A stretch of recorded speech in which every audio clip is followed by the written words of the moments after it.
It's time for Money Tuesday, and last week we talked about the changes to the 529 education savings plans. This week we're learning more about the chance to roll over unused portions of the funds into a Roth IRA. Marshall Clay with the Welch Group joins us once again to explain more about this. Good to see you this morning. Hey, good to see you. Yeah, so if somebody's thinking about doing this, there are some things they need to know. I mean, you might have some money in a 529 plan that you were saving up for somebody's college tuition, and maybe they didn't need it or ended up not going to college, so this money's just sitting there. That's right. So we talked last week briefly about those historically three options that you could execute to use those unused plans. And we're talking about changing the 529 plan beneficiary to maybe other children. We talked about maybe leaving those assets in the 529 plan longer term, either for your children or potentially grandchildren or other long-term beneficiaries.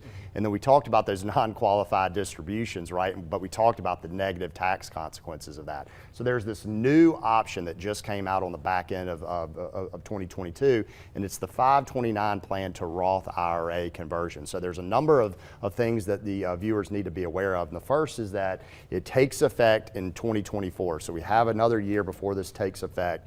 The transfer must be made to the beneficiary of the 529 plan. So if the 529 plan is for the benefit of Sam, for example, it has to move to Sam's Roth IRA. The 529 plan must be open for 15 years. So that tells everybody, look, start saving as soon as your child is born, for example. Yeah. Get that 15-year clock running. Get other family relatives involved too, yeah. Exactly. So the last 5 years of contributions and earnings are ineligible for the transfer.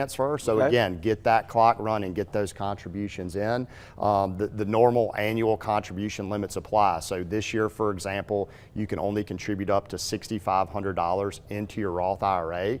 So for example, if that beneficiary has their own work credits and say, for example, they put $3,000 into their Roth IRA, you can only transfer $3,500 additional dollars from the 529 plan to that Roth to get up to that $6,500 limit. And if you're over a certain age and you get an extra amount, right? It's kind of a catch-up amount. Correct. Yeah. If you're over 50, you get an additional $1,000. So that's kind of a longer-term problem for that beneficiary.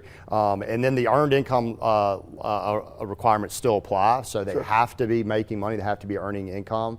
But the good news is the transfers are not subject to your normal income limits. So for example, if you make too much money, you're ineligible to contribute directly to a Roth IRA. They could end up changing that law down the road. There's a lot of things, a lot of details that are often missed. But where is it right now? Where are the limits right now? So the limits right now currently around $138,000 to $153,000 for single filers. It moves up to $218,000 to $228,000 for couples married filing jointly. So fairly large limits up there. And then the maximum transfer is $35,000. So you can only transfer $35,000 to a beneficiary over the course. Well, it's good to know those options are available to everyone who's investing in those. Marshall Clay from the Welch Group, good information. Appreciate it. Oh, you're welcome. All right. Still ahead, you're going to have to do more